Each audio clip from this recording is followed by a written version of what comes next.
Hello बच्चों।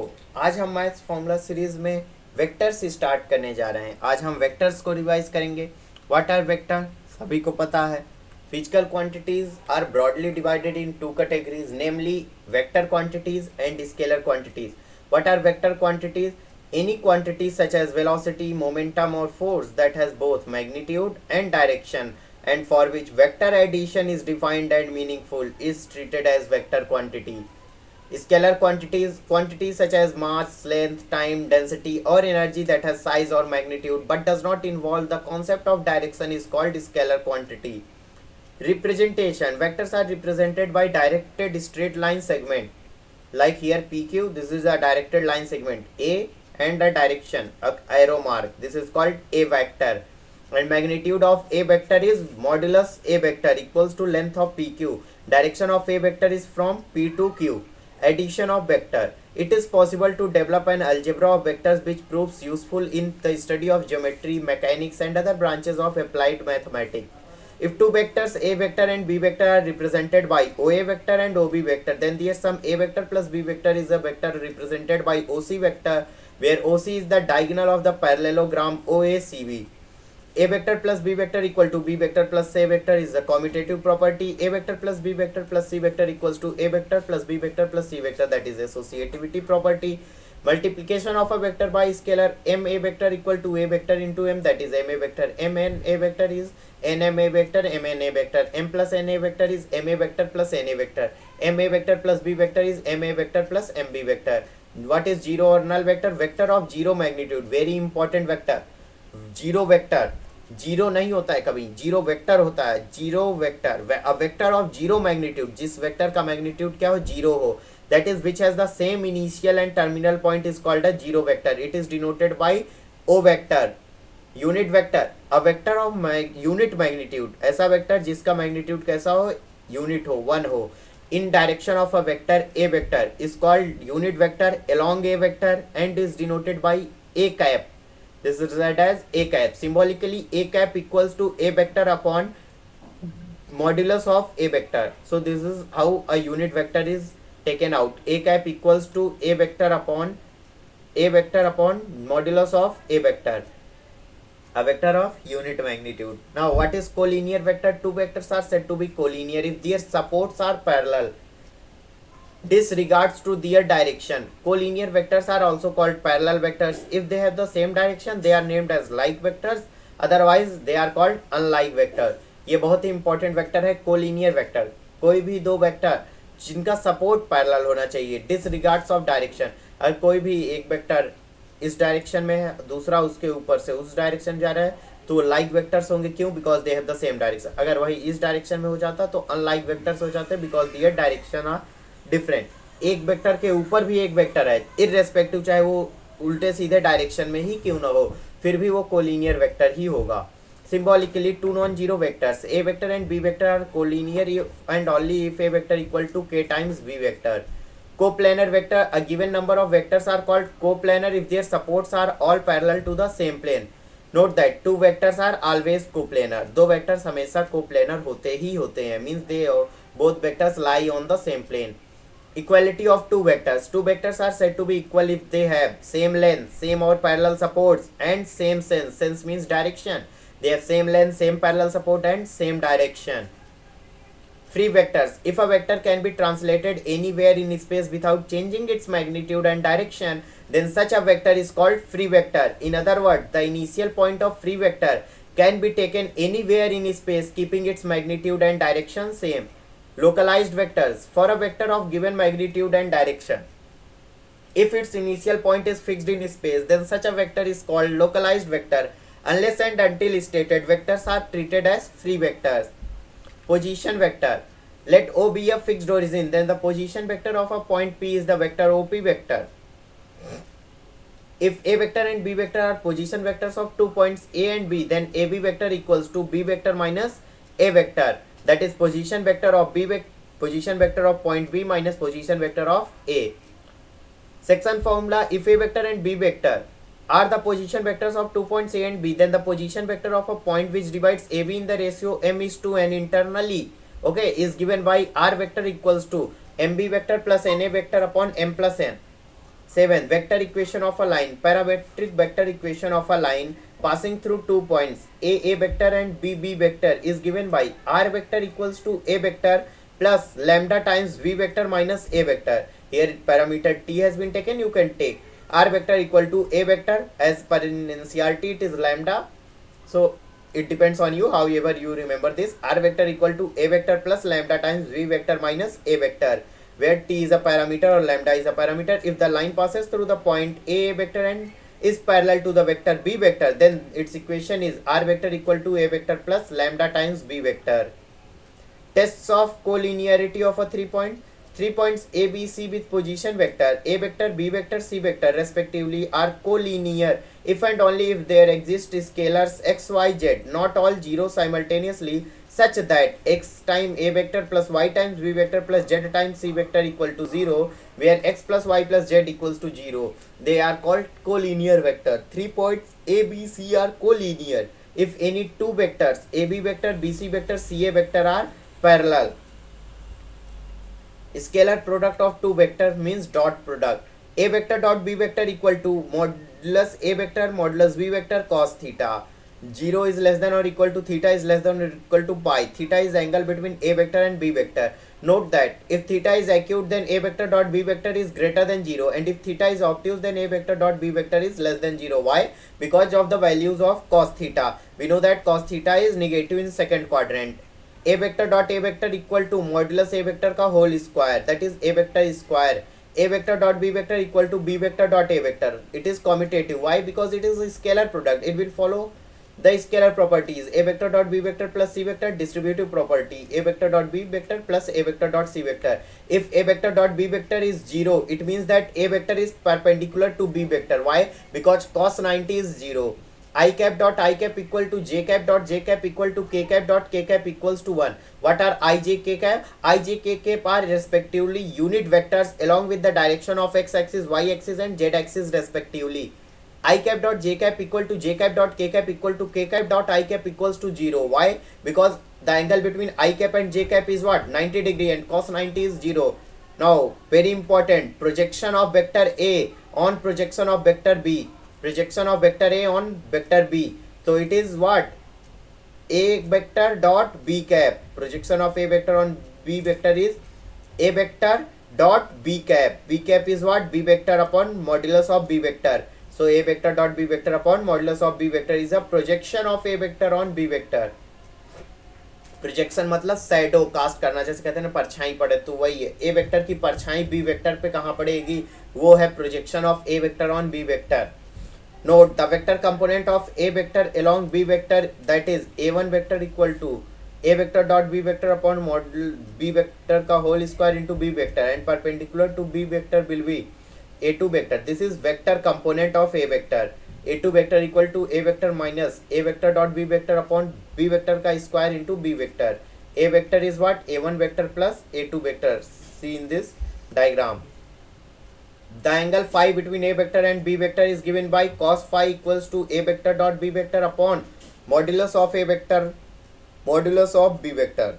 0 is less than or equal to phi is less than or equal to pi. Pi means 180.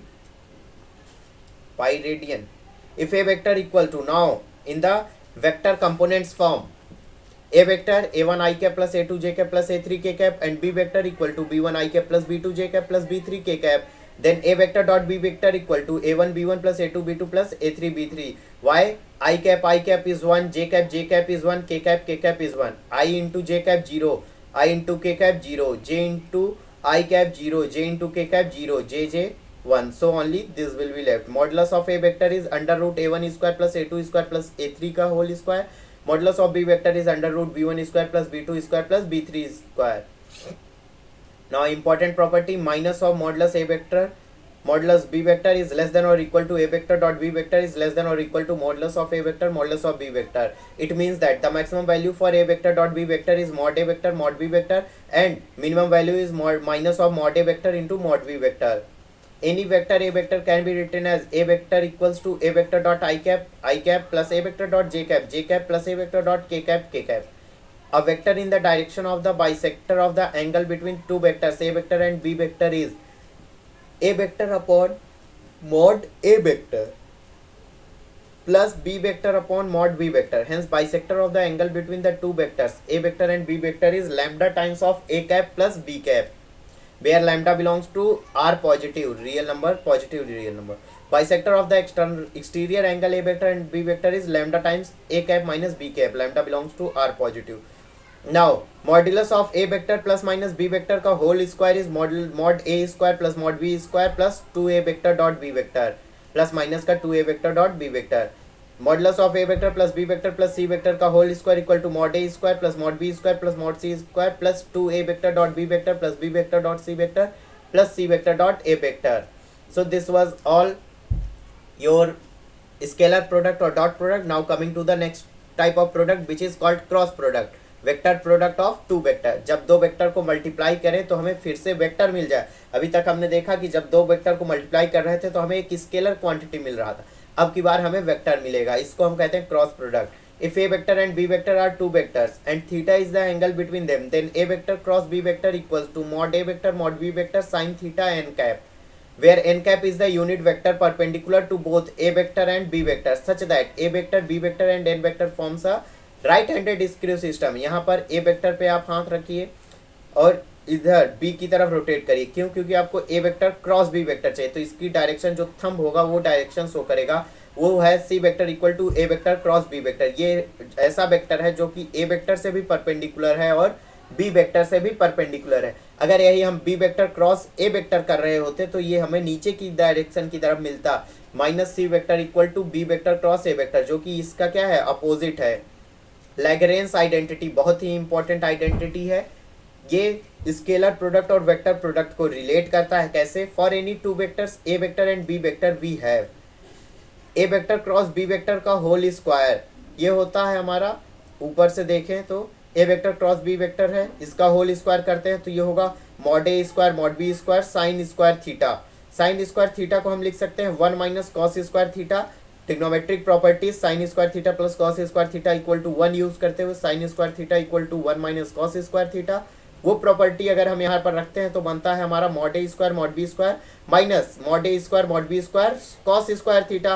अब हमें पता है A vector dot B vector क्या होता है हमारा, mod A mod B cos theta, तो इसका होल स्क्वायर हो गया. इसका मतलब A vector cross B vector का whole square equal to mod A square mod B square minus का A vector dot B vector का होल स्क्वायर होता है. ये मॉड्यूलस है, मतलब हमें इसकी मैग्नीट्यूड मिल रहा है क्रॉस प्रोडक्ट का.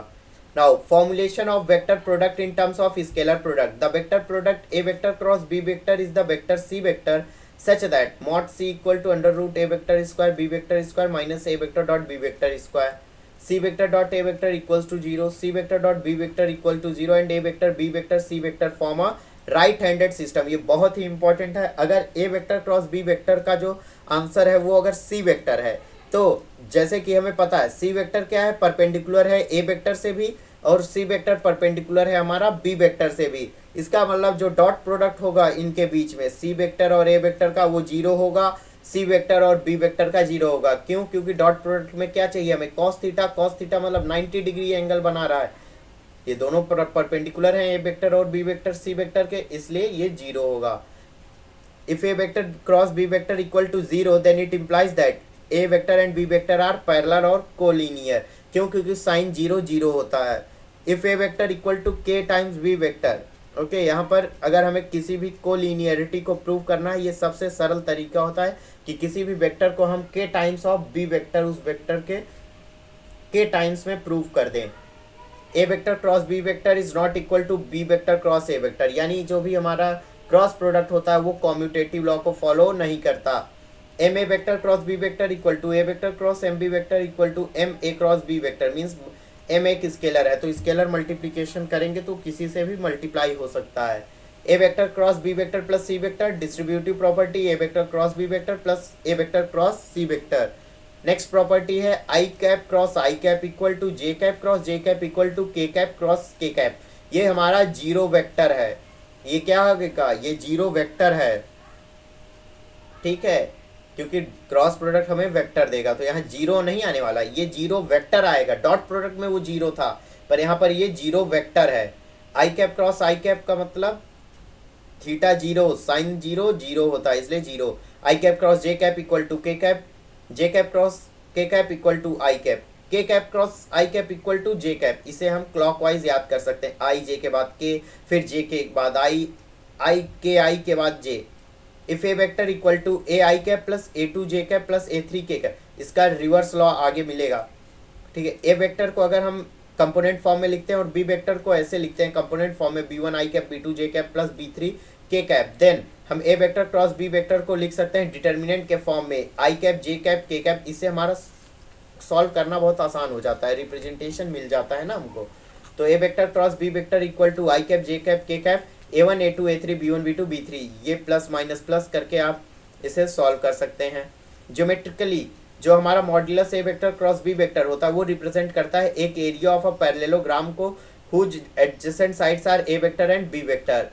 Unit vector perpendicular to the plane of A vector and B vector is, अगर इन दोनों प्लेन से ए वेक्टर और बी वेक्टर प्लेन से हमें यूनिट वेक्टर चाहिए तो ये होता है हमारा एक तो A vector cross B vector क्योंकि ये परपेंडिकुलर है, और दूसरा होता है minus B vector cross A vector. इसलिए हमारा जो यूनिट वेक्टर निकलेगा एन कैप वो होता है हमारा plus minus A vector cross B vector upon modulus of A vector cross B vector. अब वेक्टर ऑफ, क्योंकि हमें पता है ए कैप क्या होता है हमारा, A cap equal to A vector upon mod A vector. तो यहाँ पर हमारा क्या है, A cap A vector cross B vector है, ये हमारा ए वेक्टर है टोटल मान सकते हैं हम इसको। तो एन कैप जो निकलेगा हमारा प्लस माइनस का A vector cross B vector upon mod of A vector cross B vector. A vector of magnitude are and perpendicular to the plane of a vector and b vector is plus minus का r times a vector cross b vector upon modulus of a vector cross b vector. If theta is the angle between a vector and b vector, then sin theta equal to mod a vector cross b vector upon mod a into mod b. Vector area, if a vector b vector and c vector are the position vectors of 3 points a b and c, then the vector area of a triangle abc equals to half times a vector cross b vector plus B vector cross C vector plus C vector cross A vector. ये कुछ नहीं है बल्कि vector triple product है जो कि आगे आपको मिलेगा। 3 points A B and C are collinear if A vector cross B vector plus B vector cross C vector plus C vector cross A vector equals to 0। आगे इसका शॉर्ट फॉर्म मिलेगा, direct determinant में रखते ही आपको solve हो जाएगा।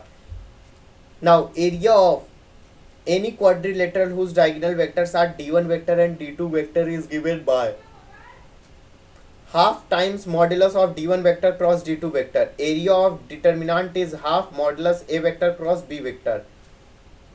Shortest distance between two lines. Shortest distance between two lines is lines which do not intersect and are also not parallel are called skew lines. In other words, the lines which are not coplanar are skew lines. Okay, so lines which do not intersect and are not parallel उन्हें हम कहते हैं skew line. Other words में इसे कहते हैं वो line जो कोप्लेनर में मीन्स एक ही प्लेन में न लाई करें या कोप्लेनर ना हो, उन्हें हम स्क्यू लाइंस कहते हैं।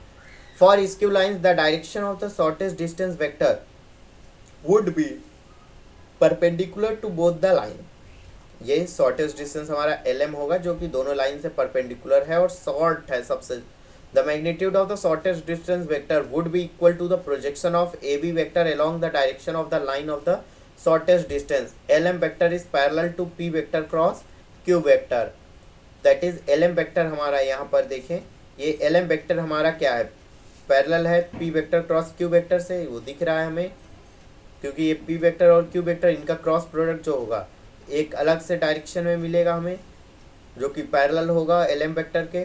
तो LM वेक्टर हमारा जो निकलता है डायरेक्ट वो होता है B vector minus A vector dot product P vector cross Q vector upon modulus of P vector cross Q vector. The two lines directed along P vector and Q vector will intersect only if shortest distance is 0। that is b vector minus a vector dot p vector cross q vector equal to 0. That is b vector minus a vector lies in the plane containing p vector and q vector. If two lines are given by r1 vector equal to a1 vector plus k1 times b vector and r2 vector is given by a2 vector plus k2 times b vector. यहाँ important ये है कि ये दोनों line का ये जो b vector है वो सेम है, यानी ये दोनों लाइन कैसी हैं, हमारी पैरेलल लाइंस है। ये हमारी पैरेलल लाइंस को रिप्रेजेंट कर रहा है, they are parallel, that is they are parallel. Then जो ये डिस्टेंस होगा the shortest distance between these two parallel line is given by v vector cross a2 vector minus a1 vector upon mod b vector. Now coming to the next type of product, that is scalar triple product, box product और mixed product. The scalar triple product of three vectors, जैसा कि नाम बता रहा है, दो vector को multiply करने पे हमें स्केलर मिलता था और दो वेक्टर को मल्टीप्लाई करने पे हमें वेक्टर मिलता था। अब हमें तीन वेक्टर को मल्टीप्लाई करके हमें एक स्केलर लाना है। तो तीन वेक्टर को मल्टीप्लाई करने के लिए हमें दो वेक्टर से क्या लाना पड़ेगा, एक वेक्टर लाना पड़ेगा, फिर दो वेक्टर को मल्टीप्लाई करके हमें तीन वेक्टर हो जाएंगे, तो हमें स्केलर मिल जाएगा। तो the scalar product of three vector A vector B vector and C vector is defined as A vector cross B vector dot C vector, that is mod a mod b mod c sin theta cos phi, where theta is the angle between a vector and b vector and phi is the angle between a vector cross b vector and c vector. Defined as ऐसे box में लिखा रहता है, इसीलिए इसको box product भी कहते हैं, spelled as box product, A vector B vector C vector, जिसका मतलब होता है A vector cross B vector dot C vector. In a scalar triple product the position of dot and cross can be interchange. अगर हम इन dot cross की position भी बदल दें तो भी हमारा वेक्टर जो होता है सेम, पर याद रहना चाहिए कि ये साइक्लिक परम्यूटेशन में होना चाहिए। जैसे A vector B vector C vector है तो फिर बी सी ए आया, ए बी सी बी सी ए और सी ए बी। अगर यहीं पर ये पैटर्न बदल गया, जैसे ये नीचे ए बी सी से ए सी बी, तो ये माइनस हो जाता है। क्यों? क्योंकि A vector dot B vector cross C vector जो होता है वो minus A times C vector cross B vector, क्योंकि ये जो क्रॉस प्रोडक्ट है हमारा ये कॉम्यूटेटिव नहीं होता है, ये एंटी कॉम्यूटेटिव लॉ को फॉलो करता है। इसीलिए A vector B vector C vector जो था A B C equal to minus A C B हो जाएगा। If A vector B vector C vector are coplanar, अगर ये कोप्लेनर है तो इसके लिए है हमारा A vector B vector C vector, मतलब बॉक्स प्रोडक्ट जो है हमारा वो जीरो होना चाहिए, which implies that A vector B vector C vector are linearly independent. Scalar product of three vectors two of which are equal और parallel is zero. Scalar product three vectors का जिसमें से दो वेक्टर क्या है हमारे इक्वल हैं या पैरेलल हैं तो वो जीरो होगा। आई जे के का जो भी हमारा बॉक्स प्रोडक्ट होगा वो 1 होगा। K times A vector B vector C vector जो होता है हमारा के टाइम्स ए बी सी होता है। A vector plus B vector C vector D vector जो होता है वो A vector C vector D vector plus B vector C vector D vector. अगर ये इस प्रॉपर्टी को डिटर्मिनेंट से रिलेट करें तो बहुत अच्छे से याद हो सकता है। इस प्रॉपर्टी को लिखने का तरीका एनसीईआरटी के पीछे अपेंडिक्स में बहुत बढ़िया से दिया गया है। A vector B vector C vector को हम a1 a2 a3 b1 b2 b3 और c1 c2 c3 लिख सकते हैं। यही हमारा स्केलर ट्रिपल प्रोडक्ट होता है। तो जितनी भी प्रॉपर्टी डिटर्मिनेंट्स की अप्लाई होती हैं वो सारी की सारी प्रॉपर्टी बॉक्स प्रोडक्ट के लिए भी इक्वली अप्लीकेबल हैं। The volume of tetrahedron OABC, यहाँ पर ये जो हमारा फिगर है इस वॉल्यूम का टेट्राहेड्रॉन OABC का, इसका विथ O एज ओरिजिन ये होता है position vector A, B and C being A vector, B vector and C vector, it is given by the volume of tetrahedron is 1/6 box product A vector, B vector, C vector. अब volume of parallelepiped whose co-terminus edges are A vector, B vector and C vector is A vector, B vector, C vector के box product. Remember that बहुत important properties जो हमें याद रहनी चाहिए वो है कि A vector minus B vector का बॉक्स प्रोडक्ट में चल रहा है। Box product A vector minus B vector B vector minus C vector C vector minus A vector is zero. दूसरा A vector plus B vector B vector plus C vector C vector plus A vector is twice of A B C means box product A vector B vector C vector. Third A vector B vector C vector का whole square करना, मतलब box product का whole square जो कि होता है A vector cross B vector cross C vector plus C vector cross A vector का box product जो कि इक्विवेलेंट है इस डिटर्मिनेंट के A vector means mod A square A vector dot B vector A vector dot C vector B vector dot A vector mod B square B vector dot C vector dot A vector C vector dot B vector C vector dot C vector that is mod C square. तो diagonal element इसके क्या होते हैं mod A square mod B square mod C square. अब आता है vector triple product, यानी अब तीन वेक्टर को ऐसे मल्टीप्लाई करो कि हमारा भी जो तीसरा वेक्टर आए वो एक वेक्टर ही हो। तो A vector B vector and C vector be any three vectors then the expression A vector cross B vector cross C vector. क्यों? क्योंकि B vector cross C vector हमें एक वेक्टर देगा, फिर इस वेक्टर और इस वेक्टर का क्रॉस प्रोडक्ट भी हमारा एक वेक्टर होगा, is a vector and is called a vector triple product. इसी को हम लोग वेक्टर ट्रिपल प्रोडक्ट कहते हैं। बहुत important rule ACB minus ABC rule. A vector cross B vector cross C vector क्या होता है, A vector cross B vector cross C vector क्या होता है हमारा ये ACB माइनस ABC रूल। आगे के दोनों को हमेशा ब्रैकेट में कर दो डॉट प्रोडक्ट में, दैट्स ऑल। कितना आसान है। ये क्या है, बी वेक्टर है, ये स्केलर प्रोडक्ट हो गया, ये वेक्टर। तो overall quantity scalar multiply by vector, vector बना। ये स्केलर है, scalar multiply by C vector, vector बन गया। यानी ये पूरा वेक्टर है, तो वेक्टर माइनस वेक्टर वेक्टर देगा। तो A vector dot C vector multiply by B vector, ये एक scalar.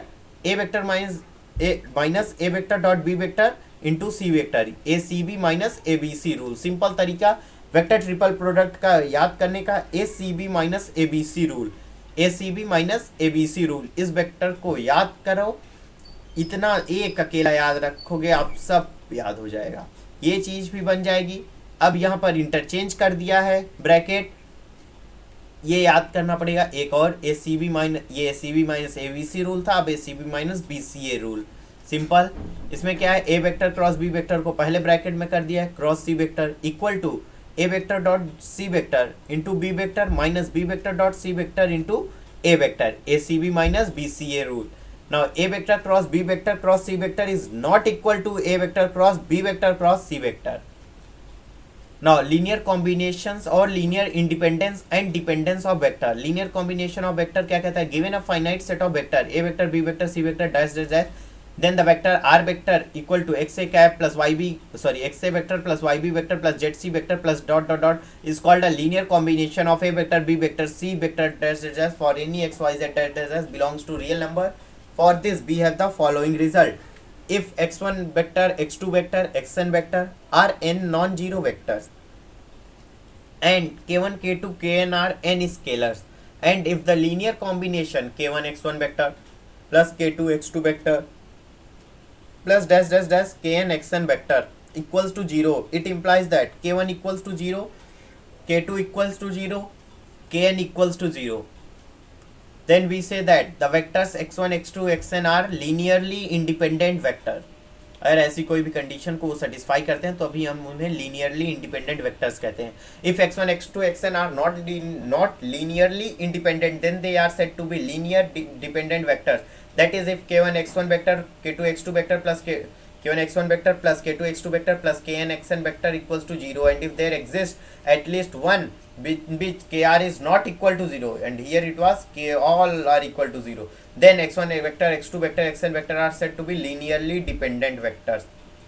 Now fundamental theorem in plane. Let a vector b vector be non-zero non-collinear vectors, then any vector r vector coplanar with a vector b vector can be expressed uniquely as linear combination of a vector b vector. That is, there exists some unique x y belongs to real number such that x a vector plus y b vector equals to r vector. Next is fundamental theorem in space. Let a vector b vector c vector be non-zero non-coplanar vectors in space, then any vector r vector can be uniquely expressed as linear combination of a vector b vector c vector. That is, there exists some unique x y z belongs to real numbers such that r vector equal to x a cap plus y b cap plus z c cap. Coplanarity of 4 points, किसी 4 points को हमें coplanar proof करने के लिए 4 variables, 4 scalars लेने हैं। 4 points A B C D with position vector A vector B vector C vector D vector respectively are coplanar if and only if there exist scalars x y z w not all 0 simultaneously such that x a vector plus y b vector plus z c vector plus w d vector equals to 0, where x plus y plus z plus w equals to 0. Next is reciprocal system of vectors. If a vector, b vector, c vector and a dash vector, b dash vector, c dash vector are two sets of non-coplanar vectors such that a vector dot a dash vector b vector dot is equal to b vector dot b dash vector equals to c vector dot c dash vector equals to 1, then the two systems are called reciprocal system of vector. अगर ऐसी condition को वो utilise करते हैं दो set of non coplanar vector तो हम उन्हें रेसिप्रोकल सिस्टम ऑफ वेक्टर्स कहते हैं, जहां पर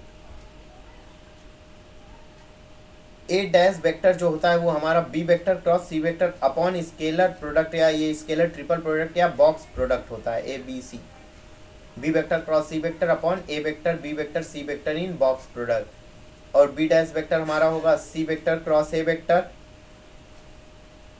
मीन्स उसके आगे ए बी सी लिखा है, आपको उसके आगे ए वेक्टर ए डैश वेक्टर के लिए ए छोड़ के B vector cross C vector, नीचे सबके बॉक्स प्रोडक्ट, बी वेक्टर पूछा है, बी वेक्टर में बी वेक्टर को काट कर सी वेक्टर क्रॉस ए वेक्टर आगे चलता है, सी वेक्टर पूछा है तो A vector cross B vector, नीचे सबके, यही हमारा रेसिप्रोकल सिस्टम ऑफ वेक्टर्स होगा।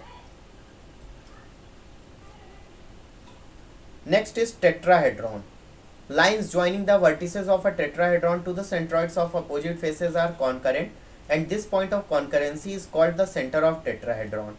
In a tetrahedron, straight lines joining the midpoints of each pair of opposite edges are also concurrent at the center of the tetrahedron. The angle between any two plane faces of regular tetrahedron is cos inverse 1 by 3. So this is all about cos inverse. So we have finished the vector. Let's revise once again what we have read.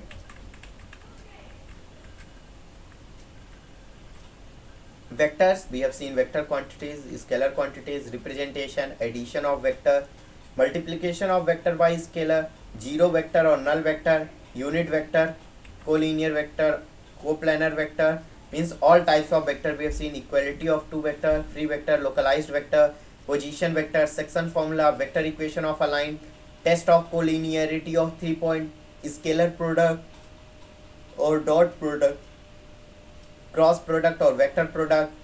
We have also seen shortest distance between two lines, area of parallelogram and triangle and quadrilateral, scalar triple product, box product or mixed product. We have also seen vector triple product, linear combination and linear independence and dependences of vectors, fundamental theorem plane and fundamental theorem in space, coplanarity of 4 points, reciprocal system of vectors, tetrahedron. So this is all present in the vectors. The next topic is our 3D coordinate geometry. It's also a lengthy topic, but okay, we can cover it here only. So with this, all vector and 3D will be in one chapter. So revising next, 3D coordinate geometry, distance formula. The distance between 2 point A x1 y1 z1 and B x2 y2 z2 is given by under root x2 minus x1 का whole square plus y2 minus y1 का whole square plus z2 minus z1 का whole square. Section formula, let p x1 y1 z1 and q x2 y2 z2 be 2 points and let r x y z divide pq in the ratio m1 is to m2, then r is x y z equal to, the coordinates of r will be m1 x2 plus m2 x1 upon m1 plus m2, m1 y2 plus m2 y1 upon m1 plus m2 and m1 z2 plus m2 z1 upon m1 plus m2. If m1 by m2 is positive, r divides pq internally, and if m1 by m2 is negative, then externally. Midpoint of pq is given by x1 plus x2 divided by 2, y1 plus y2 divided by 2, z1 plus z2 divided by 2. Centroid of a triangle is given by, these are the coordinates or vertices of a triangle ABC, then its centroid is G is given by x1 plus x2 plus x3 by 3, y1 plus y2 plus y3 by 3 and z1 plus z2 plus z3 by 3. Now direction cosines of a line. So this is the line and the direction cosine. First it made angle x axis से alpha, y axis से beta and z axis से gamma. ये कोई line है जो कि इतना angle बनाता है. अब इन्हीं का अगर हम cos ले लेते हैं तो ये बन जाता है हमारा direction cosine. If alpha, beta, gamma be the angles made by a line with x axis, y axis and z axis respectively, then cos alpha, cos beta and cos gamma are called direction cosines of a line, denoted by L, M and N respectively, and the relation between L, M and N is given by L square plus M square plus N square equal to 1. Direction cosine of x axis, y axis and z axis are respectively 1, 0, 0, 0, 1, 0, 0, 0, 1. Now how these are direction cosine? 1 because cos 0 is 1, cos 90 0, because see if talking about x axis खुद से कितना angle बनाए, खुद से तो 0 degree का बनाएगा, y axis है वो 90 डिग्री का बनाएगा, z एक्सिस से भी 90 डिग्री का बनाता है. इसका मतलब cos जो कि देखो डायरेक्शन कोसाइन है तो cos alpha, cos beta, cos gamma. cos alpha मतलब cos 0 1, cos 90 तो 0 0. Similarly for other cases also. Now direction ratios, any three numbers A, B, C proportional to direction cosines L, M, N are called direction ratios of the line. That is L upon A equal to M upon B equal to N upon C. It is easy to see that There can be infinitely many sets of direction ratios for a given line. Relation between direction cosines and direction ratios. L upon A equal to M upon B equal to N upon C. That is L square upon A square equal to M square B square, M square upon B square equal to N square upon C square, which is also equal to L square plus M square plus N square upon A square plus B square plus C square. The important relation is this: L equal to the direction cosine L is what? Plus minus A upon under root A square plus B square plus C square, means mod of the given vector. M equal to plus minus B upon under root A square plus B square plus C square. N equal to plus minus C under root A square plus B square plus C square. Now direction cosines of axes, direction ratios and direction cosines of the line joining two points. Let A x1 y1 z1 and B x2 y2 z2 be two points. The direction ratios of AB are. For this, the direction ratios will be x2 minus x1, y2 minus y1, z2 minus z1, and the direction cosines of AB are 1 upon r. What is r? R is the distance between them. What is r? Under root x2 minus x1 का whole square plus y2 minus y1 का whole square plus z2 minus z1 का whole square. So finally the direction cosine of AB is x2 minus x1 upon under root x2 minus x1 का whole square plus y2 minus y1 का whole square plus z2 minus z1 का whole square. And similarly for other angle it is 1 upon r y2 minus y1 and 1 upon r z2 minus z1. Projection of a line on another line. Let PQ be a line segment with P x1 y1 z1 and Q x2 y2 z2, and let L be a straight line whose direction cosines are L M N. Then the length of projection of PQ on the line L is L times x2 minus x1 plus M times y2 minus y1 plus N times z2 minus z1 का mod. Angle between two lines हम कैसे निकालते हैं? तो similarly dot product से हमें याद है let theta be the angle between the line. Direction cosine मान लेते हैं L1 M1 N1 and L2 M2 N2. Cos theta होगा हमारा. एक ये डायरेक्शन निकालने का तरीका, क्योंकि हमें पता है under root L1 square plus M2 square plus N1 square और under root L2 square plus M2 square plus N2 square क्या हो जाएगा? 1 हो जाएगा, क्योंकि sum of direction cosine square जो भी होता है square of sum of direction cosine से 1. तो cos थीटा जो बचा हमारा L1 L2 plus M1 M2 plus N1 N2 बचा. Now if A1 B1 C1 and A2 B2 C2 be the direction ratios of two lines, then angle theta between them is given by cos theta equal to A1 A2 plus B1 B2 plus C1 C2 upon under root A1 square plus B1 square plus C1 square into under root A2 square plus B2 square plus C2 square. Perpendicularity and parallelism. Let the two lines have their direction cosines given by L1 M1 N1 and L2 M2 N2 respectively, then they are perpendicular. If theta equal to 90 degree, that is cos theta equal to 0, that is L1 L2 plus M1 M2 plus N1 N2 equal to 0. Also the two lines are parallel if theta equal to 0, that is sin theta equal to 0, that is L1 upon L2 equal to M1 upon N2 equal to N1 upon N2. तो ये normal सी condition है. Perpendicular के लिए हमारा A1 A2 plus B1 B2 plus C1 C2 0 होना चाहिए, और parallel के लिए हमारा A1 upon A2 equal to B1 upon B2 equal to C1 upon C2 होना चाहिए, जो कि ये नीचे नोट्स में दिखाया गया है. ये हमने डायरेक्शन कोसाइंस के लिए पढ़ा, ये दोनों. अब ये नीचे रहा हमारा डायरेक्शन रेशियोज के टर्म में. Now equations of a straight line in symmetrical form, बहुत ही इंपॉर्टेंट. 1 पॉइंट फॉर्म, मतलब जब हमें एक पॉइंट पता हो तो लेट A x1 y1, हम अभी कार्टेशियन फॉर्म में चल रहे हैं ना कि वेक्टर फॉर्म में. वेक्टर फॉर्म हमने पीछे देख लिया है. R vector equal to A vector plus lambda times B vector minus A vector. 1 point form. Let A coordinate x1 y1 z1 be a given point on the straight line and LMN be the direction cosines of the line. Then its equation is x minus x1 upon L equal to y minus y1 upon M equal to z minus z1 upon N equal to R. It should be noted that point P x1 plus LR, y1 plus MR, see y equal to MR plus y1. तो it is y1 plus MR, z1 plus NR. ये एक general point होता है इस line पे, on this line at a distance r from the point A x1 y1 z1, that is AP equal to R. One should note that for AP equal to R, LMN must be the direction cosines, not direction ratios. If ABC are direction ratios of line, then equation of the line is x minus x1 upon A equal to y minus y1 upon B equal to z minus z1 upon C equal to R. But here this distance AP is not equal to R. ये important है. यहाँ पर ये जो distance AP होगा ये R के बराबर नहीं होगा, जबकि यहाँ पर AP जो है वो R के बराबर होता. क्यों? क्योंकि हमने वहाँ पर डायरेक्शन कोसाइन दे रखा था. Now two form, equation of line in 2 point form. Equation of the line through 2 points a x1 y1 z1 and b x2 y2 z2 is x minus x1 upon x2 minus x1। ये क्या है? x2 minus x1 ये कुछ नहीं, ये direction ratio है, position vector of b minus position vector of a। ठीक है, x minus x1 upon x2 minus x1 equal to y minus y1 upon y2 minus y1 equal to z minus z1 upon z2 minus z1। Foot length and equation of perpendicular from a point to a line. Now equation of line मान लेते हैं, ये है x minus x1 upon l equal to y minus y1 upon m equal to z minus z1 upon n equal to r। तो जो भी point होगी alpha beta gamma मान लेते हैं, तो any point on this line will be of form p lr plus x1 mr plus y1 and nr plus z1 if it is the foot of the perpendicular from a। मान लेते हैं ये foot of perpendicular हुआ इस line AP पे, तो then AP what, it will be perpendicular to line. तो हमारे पास है क्या, L1 L2 plus M1 M2 plus N1 N2 equal to 0।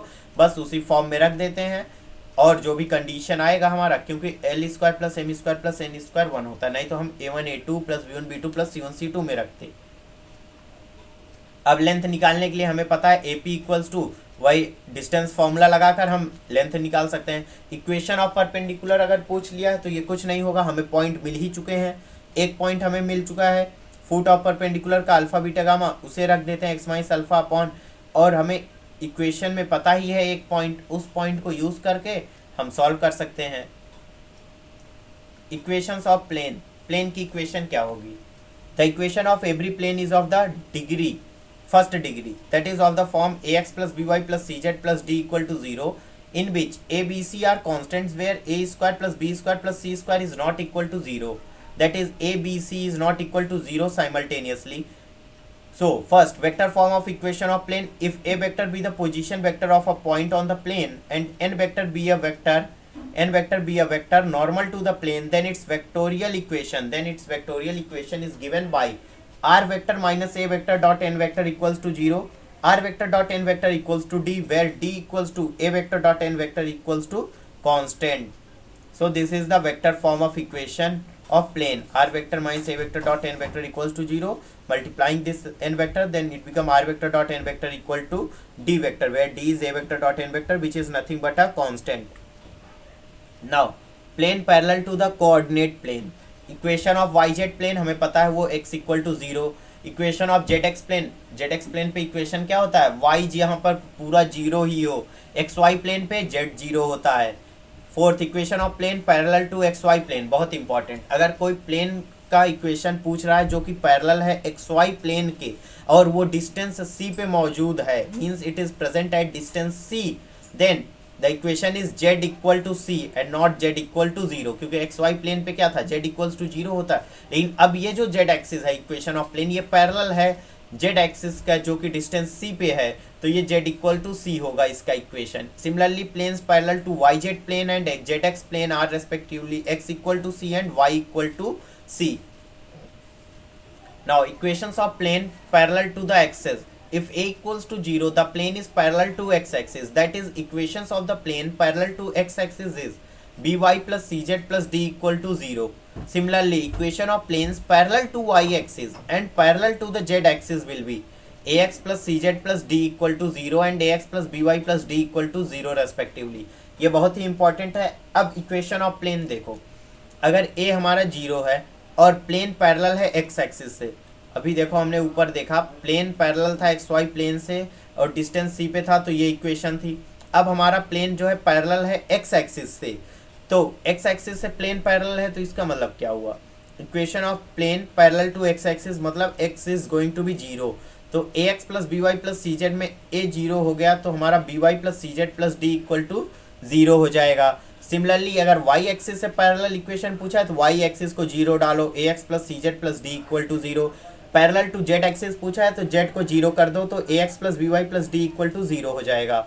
Equation of a plane in intercept form, equation of a plane which cuts off intercepts a b c from the axis is x upon a plus y upon b plus z upon c equal to 1। ये exactly straight line का formula है, जहाँ पर equation of line हमने पढ़ा था straight line in intercept form, वो था x upon a plus y upon b equal to 1, और इक्वेशन ऑफ स्ट्रेट लाइन होती थी x plus by plus c equal to 0। Exactly plane के लिए होता है, बस एक एक्सिस बढ़ता है, वो है z axis. Equation of a plane in normal form, if the length of the perpendicular distance of the plane from the origin is p and direction cosines of this perpendicular are l m n, then the equation of plane जो होता है हमारा l x plus m y plus n z equal to p होता है। क्यों? क्योंकि अब हमें प्लेन का नॉर्मल डिस्टेंस दे रखा है, नॉर्मल डिस्टेंस जो कि ओरिजिन से पी है और उसका डायरेक्शन कोसाइन जो है एल एम एन है। परपेंडिकुलर का जो डायरेक्शन कोसाइन है वो एल एम एन है, तो इक्वेशन ऑफ प्लेन जो बनेगा वो होगा l x plus m y plus n z equal to P.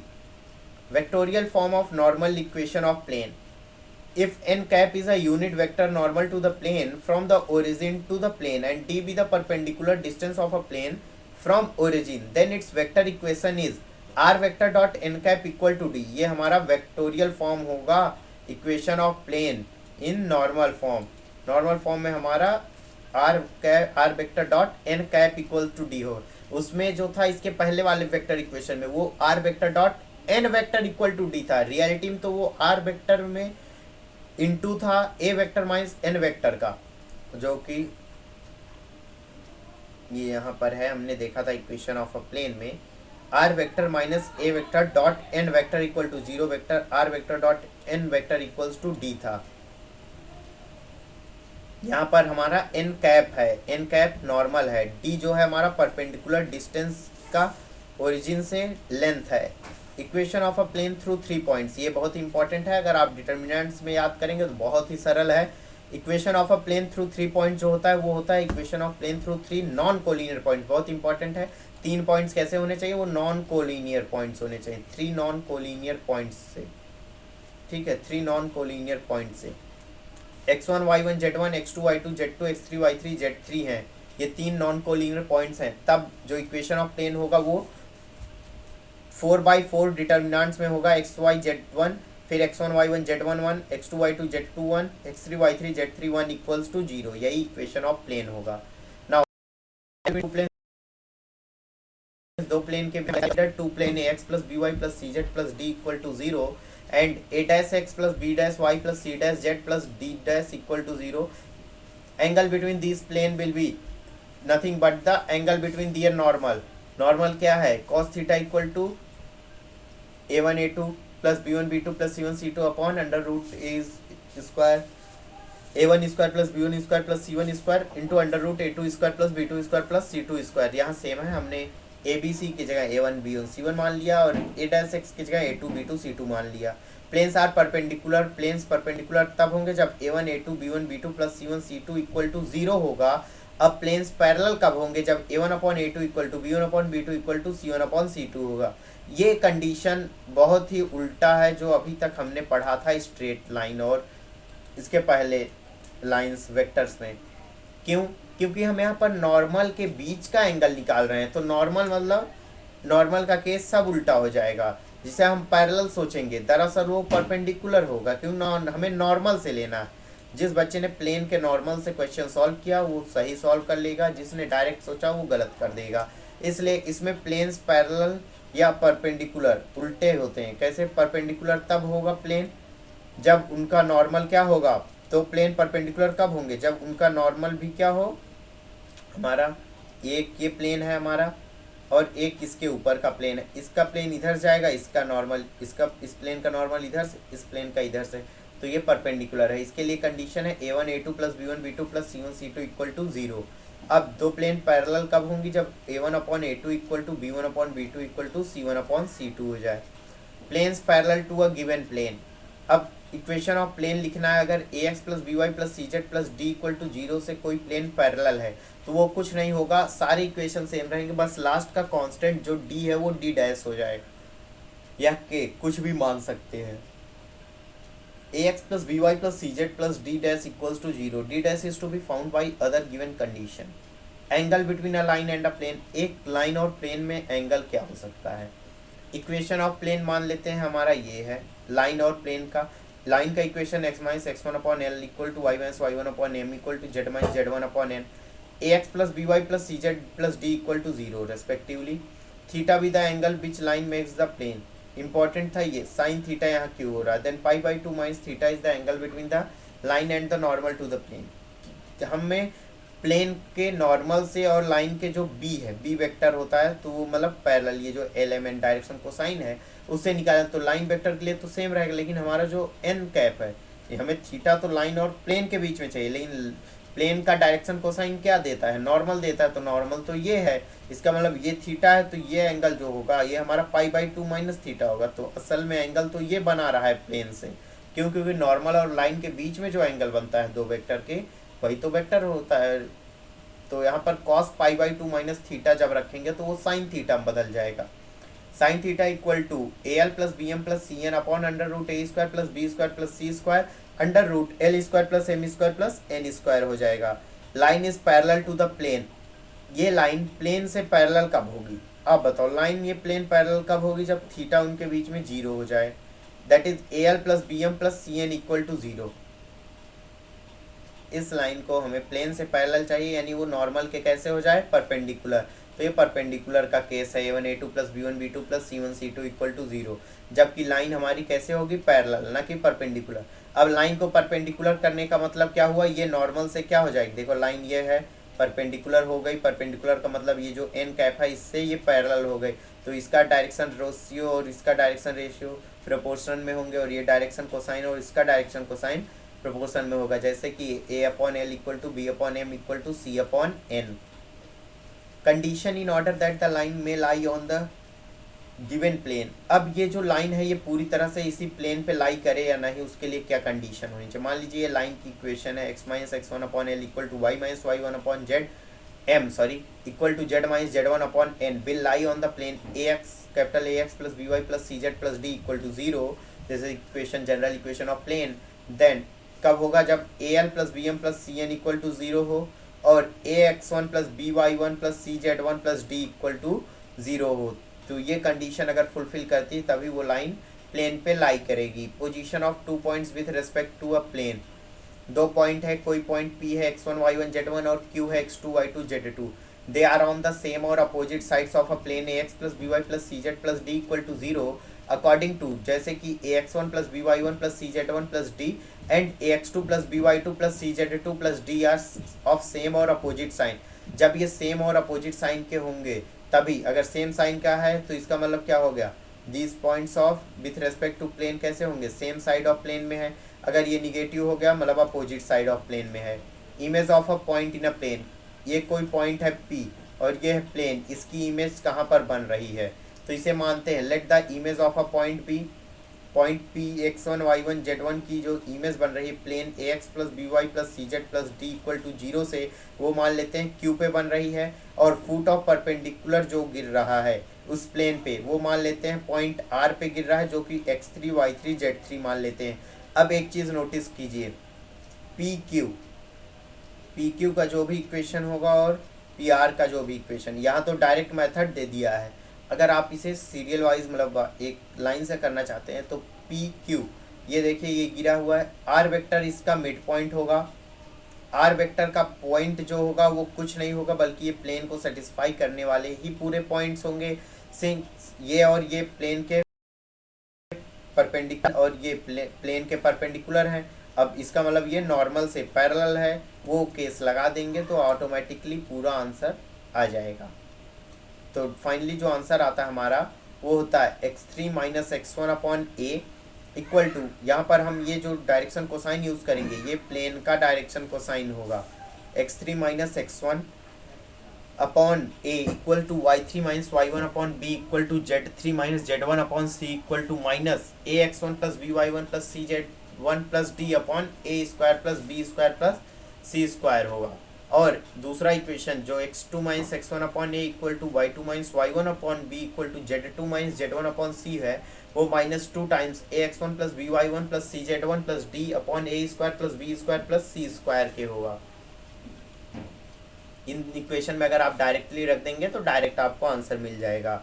आपके पूरे कोऑर्डिनेट्स यहाँ से आपको x3 y3 z3 के मिलेंगे, यहाँ से आपको x2 y2 z2 यानी जो फुट ऑफ परपेंडिकुलर भी आपको मिल रहा है पॉइंट R है, और इमेज ऑफ अ पॉइंट जो Q है वो भी मिल रहा है। Now condition for coplanarity of two lines, coplanarity मतलब क्या कंडीशन होनी चाहिए कि दो लाइन एक ही प्लेन पे लाई करें। Let the two lines be, दो लाइन का इक्वेशन ले लिया हमने, x minus alpha one upon l one equal to y minus beta one upon m one equal to z minus gamma one upon n one and x minus alpha two upon l two equal to y minus beta two upon m two equal to z minus y two gamma two upon n to.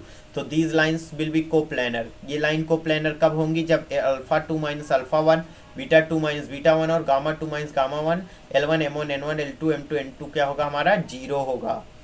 और plane containing two line का equation जो होगा, कोई भी X minus alpha one या X minus alpha two, कोई भी equation alpha one alpha two में से कुछ भी रख सकते हैं। Y minus beta one, z minus gamma one, L one M one N one, L two N two equal to zero होना चाहिए। और perpendicular distance of a point from the plane क्या होगा?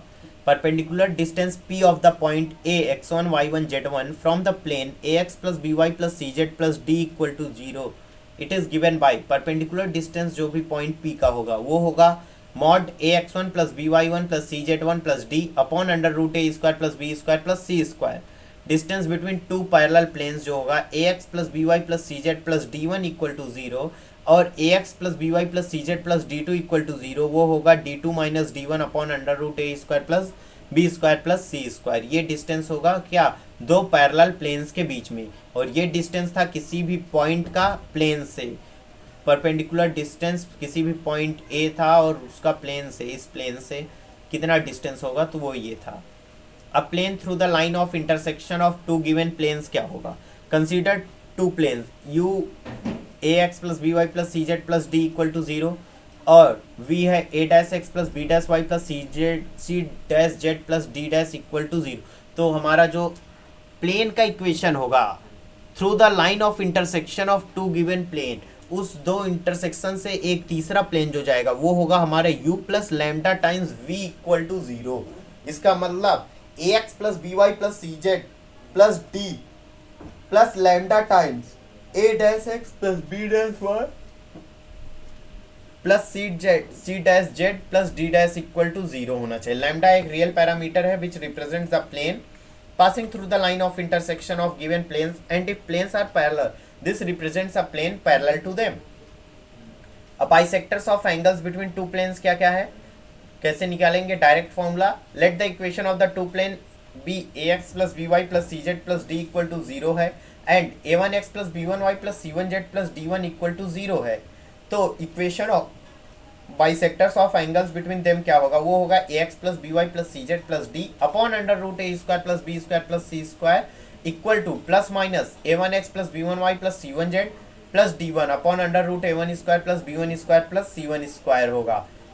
Equation of bisector of angles containing origin क्या होगा? First make both the constant term positive, then positive sign gives the bisector of the angle which contains the origin. तो ये equation of bisector है। अब bisector of acute और obtuse angle का अगर निकालना हो तो हमें पूरे दोनों कांस्टेंट टर्म्स को पॉजिटिव बनाना होगा। अगर a1 plus b1 plus c1 अगर ग्रेटर देन जीरो आ रहा है तो इसका मतलब origin lies in obtuse angle में ही लाई करेगा। Origin a1 plus b1 plus c1 is less than zero, then origin lies in acute angle. बस ये इतना था हमें जो कवर करना था वेक्टर और 3D ज्योमेट्री में। आई होप हमने सब कवर किए सारे पॉइंट्स जैसा कि इस बुक में था। ये बहुत ही हैंडी बुक है आपके लिए, फॉर्मूला रिवीजन के लिए बहुत अच्छा बुक है। आप सारे फॉर्मूला को एक जगह पा सकते हैं। आपने अभी तक जितना भी पढ़ा, प्रैक्टिस किया, उसके बाद बीच बीच में अगर जब मन करे कि यार कितने फॉर्मूला पढ़ा, यार क्या क्या पढ़ा, रिवाइज करने का मन करे, ये बहुत ही हैंडी बुक है। आप सो रहे हैं, ईयरफोन लगाकर आप कानों में सुनते हुए अपना चैप्टर रिवाइज कर सकते हैं। कहीं आ जा रहे हैं, आपको मन हुआ यार नहीं मेरा वेक्टर कमज़ोर है, मेरा 3D कोऑर्डिनेट ज्योमेट्री कमज़ोर, उसको आप रिवाइज कर लीजिए। यार मैं फॉर्मूला भूल जाता हूँ, तो उसको सुनने से भी याद होता है। तो ये था 3D कोऑर्डिनेट ज्योमेट्री। हमने distance formula, section formula, centroid of a triangle, direction cosines of a line, direction ratios, relation between direction cosines and direction ratios देखा, direction cosines of axes, projection of a line on another line देखा, angle between two lines देखा, perpendicularity and parallelism सीखा, equation of a straight line in symmetrical form देखा, foot length and equation of perpendicular from a point to a line देखा, equation of plane सीखा, vector form सीखा, equation of plane parallel to axis सीखा, equation of plane intercept form में, normal form में, vectorial form of normal equation of plane भी देखा, equation of plane through 3 points देखा हमने नॉन कोलिनियर पॉइंट से, एंगल बिटवीन टू प्लेन्स क्या होगा, angle between a line and plane क्या होगा, condition in order that line may lie on the given plane, उसके लिए कंडीशन क्या होगी, पोजीशन ऑफ टू पॉइंट्स भी सीखा with respect to a plane, image of a point in the plane देखा, condition for coplanarity of two line देखा, फिर हमने perpendicular distance of point from plane and distance between two parallel plane सीखा, a plane through the line of intersection of two given plane से जा रहा है, दो प्लेन के बीच का जो इंटरसेक्शन है वहां से तीसरा प्लेन जा रहा है, उसका भी इक्वेशन देखा हमने, बाइसेक्टर ऑफ एंगल डायरेक्ट निकालने का भी हमने फॉर्मूला सीखा। तो ये इतना था वेक्टर और 3D कोऑर्डिनेट ज्योमेट्री में। आई होप गाइज आपको पसंद आया होगा। आप इस फॉर्मूला को जरूर रिवाइज कीजिए, इसमें जो पॉइंट्स आपको लगे कि आपने कवर नहीं किया है उसे आप सिंगेज, अरिहंत या कहीं से भी उस बारे में पढ़िए और फिर इसको रिवाइज करेंगे तो ये बहुत ही हैंडी होगा आपके लिए। Thank you for watching.